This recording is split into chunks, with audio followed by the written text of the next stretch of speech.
When I was growing up, when we attended church, we attended the Calvary Baptist Church in Placentia, and attended there until I was 17. That's when the missionaries were talking to my dad at work, and also a missionary, a woman, I'm not sure she was a missionary or not, but she was talking to my mom at the telephone company about the Mormon church. Yeah, it was her friend. Her name was Helen Starr. And the man that was talking to my dad, his name was, I think it was Ed Priest. And I think he's the one that actually ended up baptizing. I think he baptized all of us. And we were baptized in the Long Beach stake over in Long Beach. What was the question again? Yeah, just where'd you guys attend church after that? Oh. You were 17 then. You know, then we started attending church at the Mormon church. We attended there was a building over on Malvern in Fullerton that we attended. And attended there until I went to BYU. I was baptized when I was 17. Friends when I was growing up were usually friends that were interested in model airplanes. His friend was his mom. Yeah, I had one friend. His name was Ronald Rogers, and he was crippled. He had some deformities about him. He's kind of a hunchback, but he loved model airplanes. He'd come over to my house, and we would work on our planes and just kind of model airplanes were the binding factor there between our relationships. And it seems like things were a lot slower when I was a child, growing up, and it seems like things weren't so called devious. There weren't as many ways to get in trouble. You didn't have the internet then, and it seems like well, like when I was in high school, compared to school now, it was more like a church school. There were church groups at school. You know, kids that went to the Methodist church, they kind of palled around together, and kids went to the Baptist church, they kind of palled around together. And seems like kids were more honest and Standards, huh? yeah, they had better standards. You didn't hear about promiscuity like you do now. In fact, you were a bad girl. Yeah, boy, if you were out with some guys and did the wrong things, whoa, man, you were a bad girl. Yep, that's right. And there were a few guys in school. I guess there always is, the tough guys in school that they kind of pal around together, and you don't want to cross those guys because they'll beat you up, you know. And but I had the coolest looking car in high school. I had a convertible Ford 1951 Ford convertible, and it was only 1953 when I got it, so that car was only 2 years old. But I bought it as a total wreck and rebuilt it.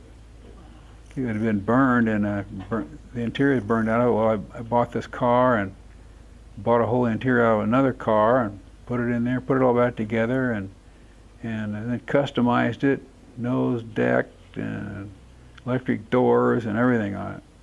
And it was the coolest car in high school. I remember one time we had the top down, we were driving around, we had one of these pump-up fire extinguishers that have water in them. You know, you pump the thing up and you pull the trigger and it squirts.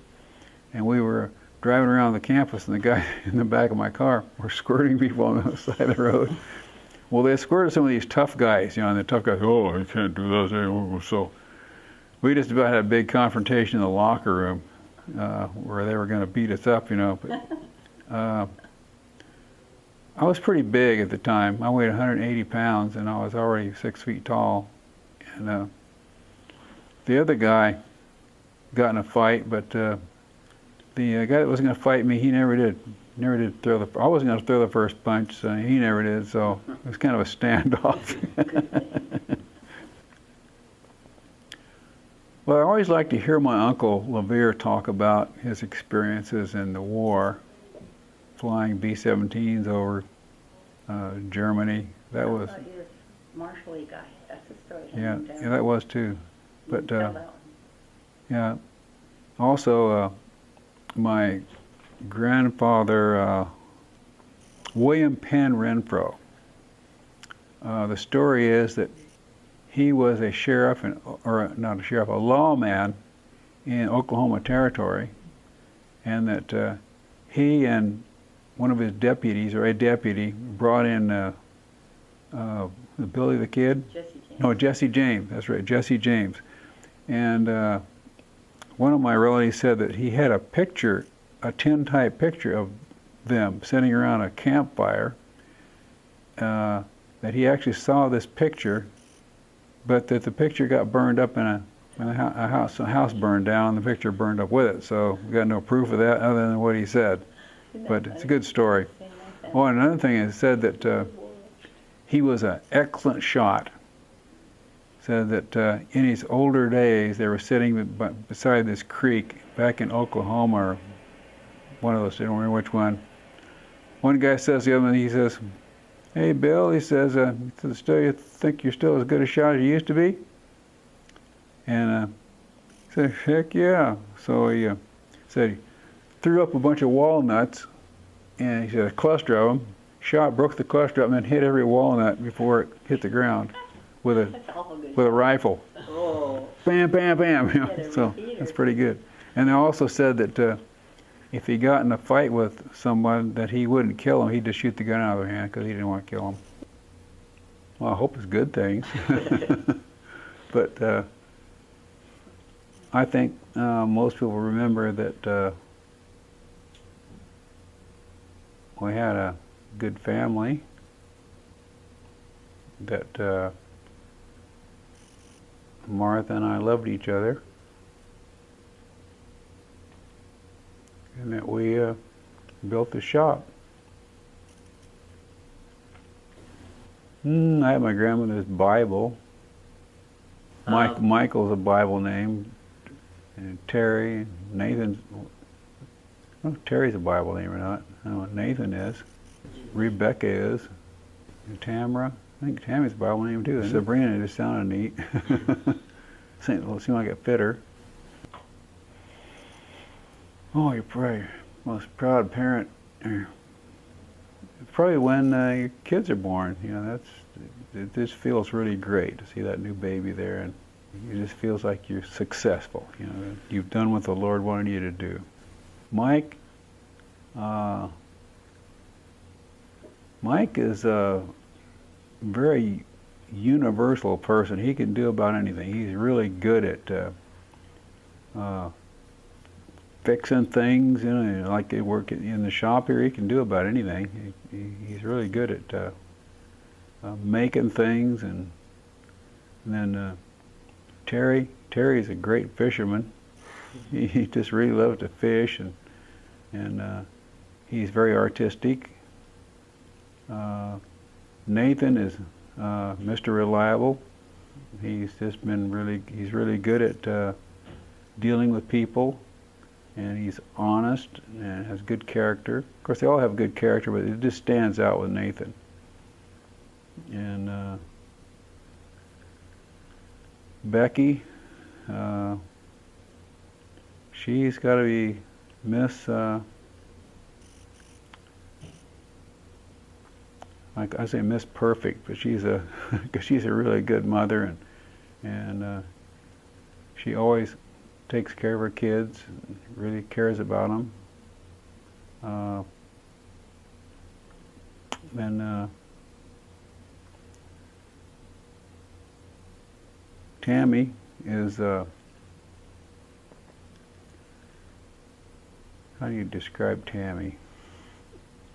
Tammy is Miss Happy. She likes to have fun, and she's a really fun person to be around, and she loves her kids and loves Dennis. She's turned out to be a really fantastic mother. And let's see, did I say Sabrina yet? No. No. Oh, I should have got Sabrina first. I could edit it, make But, it go over, it's fine. But Sabrina, how do I describe Sabrina? Sabrina is hard to describe. Sabrina, You'll you probably do better. Yeah, so Sabrina is just an amazing person. I mean, she does things I never would have thought she'd ever do. Like she's really good at finances, and she's good at earning money. She became a realtor, you know, and she turned out to be a really good cook, and that's of course Becky's a really good cook too. So I can't say there's just and so is Tammy. All my daughters turned out to be really good homemakers. And Greg. And Greg, that's right. I forgot Greg. Well, he came along 7 years later. So I got a little time here. Yeah, big gap. Yeah. Well, you know, Greg is really good at a lot of things. Greg is, what stands out to me about Greg is he's a good organizer. Now, he loves organizing things, and he's learned, he learned how to do aluminum welding, and he didn't like school too well. But and I thought, oh boy, what's this kid gonna do? You know, how's he gonna get along in life? But you know, he's a good learner on his own. He can learn things, and he likes learning, and he always has goals. Greg is very goal oriented. That's